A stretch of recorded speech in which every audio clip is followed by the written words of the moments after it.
Hi, friends. Your old pal Papa Dale here once again with another episode of Christ versus Culture. Today's topic is the Bible's divine origin. Bible comes from God. Bible calls itself the Word of God. And so we have to take it we have to take it seriously and consider the idea, is it really the Word of God? And how do we know that?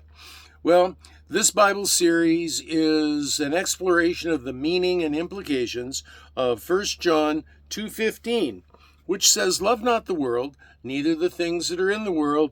If any man loves the world, the love of the Father is not in him."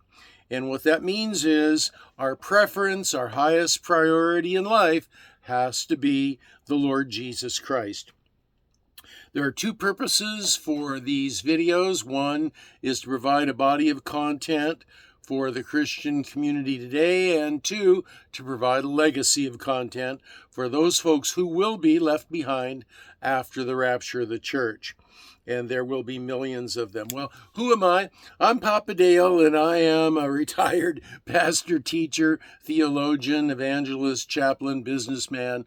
Done a lot of things. I'm old. I've done a lot of things in 50 plus years history of service for the Lord Jesus Christ. Now, you can find out a little about me on a video, Papa Dale intro, that's on this playlist. And you should want to know something about everyone who says they're going to teach you about the Bible. The main reason is because the Bible itself says that in the end times, many false teachers will arise. And you don't want to be listening to false teachers. Well, the way you can tell for sure whether a teacher is true or false is you compare what they teach to what the Scripture says. It's got to be congruent. It's got to be consistent. And it can't be just a cherry picking of one verse here and another verse over here and trying to pound them together like pieces in a jigsaw puzzle that don't fit. It's got to be congruent and consistent with the whole counsel, the whole Word of God. So let's get into the study. What's the evidence for the Bible's divine origin? Well, here we go. How can we know that the Bible is the Word of God and not just a good book? It's a good question. What is unique about the Bible that sets it apart from all other books ever written? Well, let's look and see. Is there any evidence that the Bible is truly God's Word? Yes, there is. These types of questions must be seriously examined. There can be no doubt that the Bible does claim to be the Word of God. This is seen in Paul's commendation to Timothy, quote, "From infancy, you have known the Holy Scriptures, which are able to make you wise for salvation through faith in Christ Jesus." All Scripture is God-breathed and is useful for teaching, rebuking, correcting, and training in righteousness. Why? So that the man of God may be thoroughly equipped for every good work. 2 Timothy 3:15 through 17. Now, here are 16 evidences that the Bible is the Word of God, communicated from His mind to the mind of man, in spite of the challenge of being written across 1,500 years in time and being written by 40 writers in 3 languages on 3 continents from multiple cultures. The mind of God still shines through. And we can see this because the Bible is internally congruent, without internal contradiction, doctrinally consistent, theologically it's seamless, philosophically unified, a single goal from the beginning to the end, prophetic perfection, hundreds of predictions, all 100% accurate. Moral superiority. The Bible is the basis of human morality worldwide. 6, historical accuracy. It's verified accurate throughout history. 7, scientific reliability. It reliably reflects the true facts of reality prior to so-called scientific discovery. Geographically valid. validated by Near Eastern geographical studies. 9. Archaeologically verified. It's verified by Near Eastern archaeological findings. 10. Intellectual foundation, the basis for all intellectual investigation of science, the Enlightenment, the Renaissance. 11. The infrastructural foundation. It's the basis for the construction of universities and hospitals and governments all across the world. 12. It's the inspirational foundation, the basis for the progress of the investigation of philosophy, theology, cosmology, and ontology. 13. The most suppressed yet survived. It's the most persecuted and suppressed book in history, and yet it flourished. Number 14. It's the most published, read, studied, and influential writing in history, even today. Number 15. It's the most attacked book in history by those who hate God. Number 16, last one in this list, it's the most beloved book in history by those who love God. Here's a little more detailed explanation. There are both internal and external evidences that the Bible is truly God's Word. Here's some internal evidence. Unity. In spite of the complexity, internal evidences are those things within the Bible that testify to its divine origin. One internal evidence is that the Bible is truly God's Word is its unity.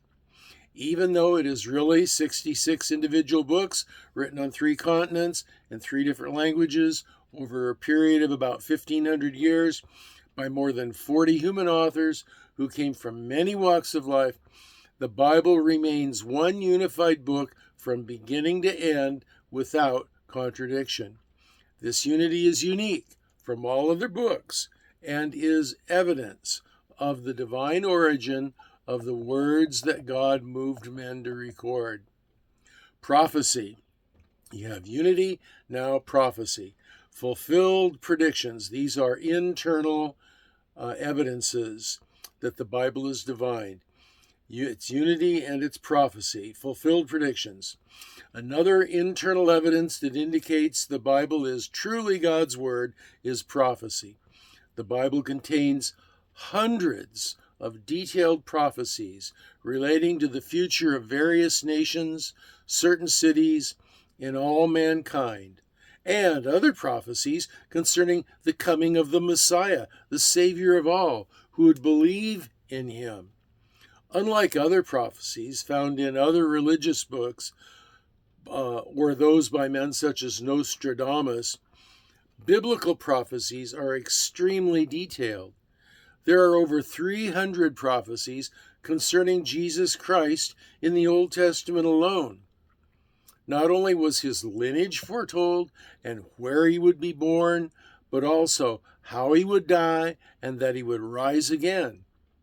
There simply is no logical way to explain the fulfilled prophecies in the Bible other than citing divine origin. There's no other religious book with the amount of detailed predictive prophecy that the Bible contains. So, unity, internal evidence includes unity, prophecy, and now impact.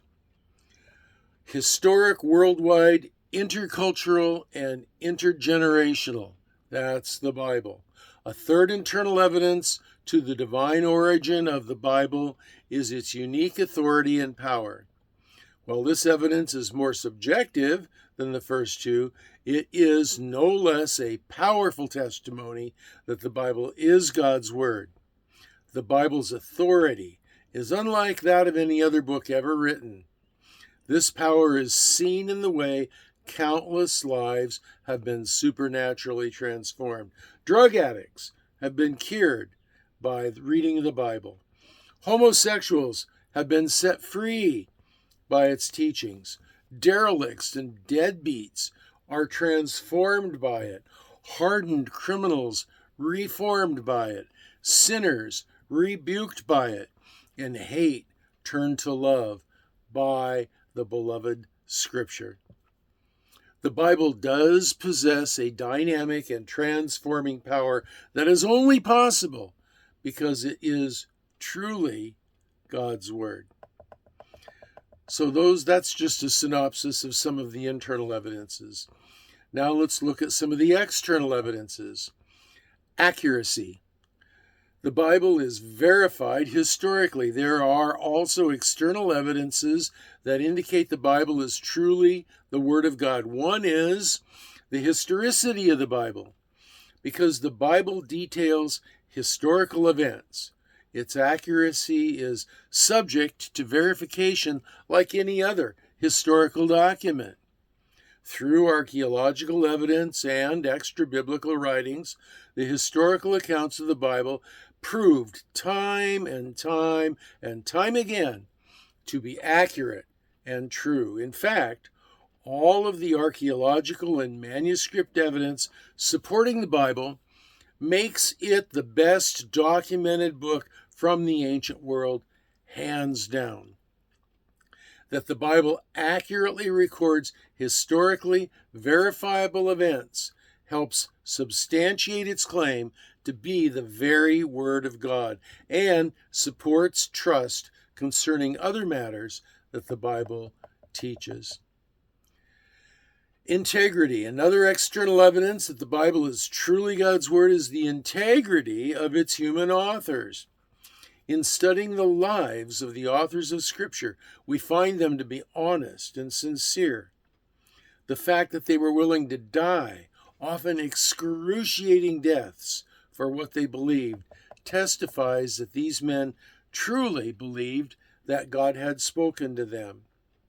The men who wrote the New Testament and many hundreds of other believers, see 1 Corinthians 15:6, knew the truth of their message because they had spent time with Jesus after he'd risen from the dead.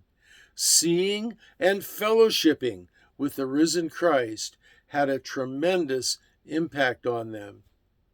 They went from hiding in fear to be willing to die for the message God had revealed to them. Their lives and deaths testify to the fact that the Bible truly is God's Word. Survivability. Another external evidence that the Bible is truly God's Word is the indestructibility of the Scripture. The Bible has suffered more vicious attacks and attempts to destroy it than any other book in history.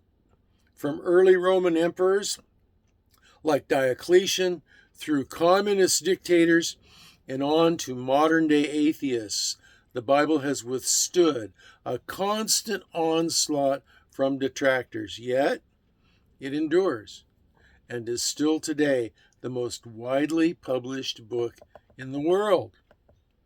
Throughout history, skeptics have regarded the Bible as mythological, but archaeology has confirmed it as historical. Opponents have attacked its teaching as primitive and outdated, but its moral and legal concepts have had a positive influence on societies throughout the world.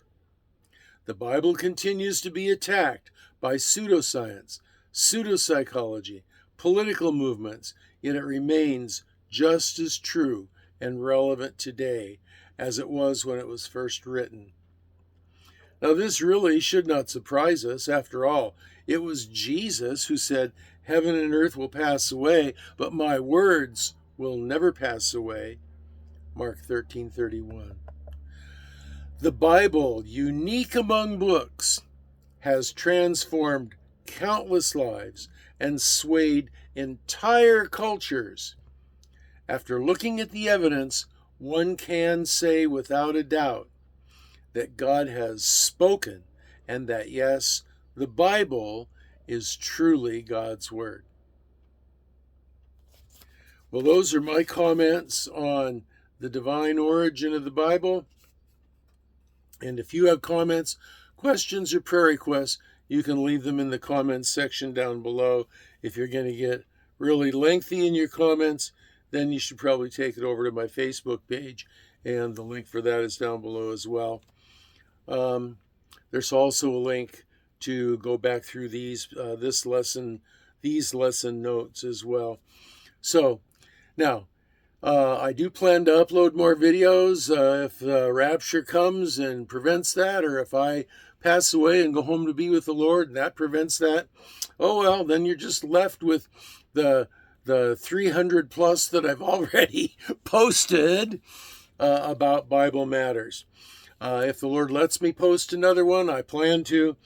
And I'll see you the next time. Until then, this is your old pal Papa Dale signing off for now and saying, I love you, and I'll be praying for you that you'll be well and that you'll be blessed. And you know what that is? 2 thumbs up.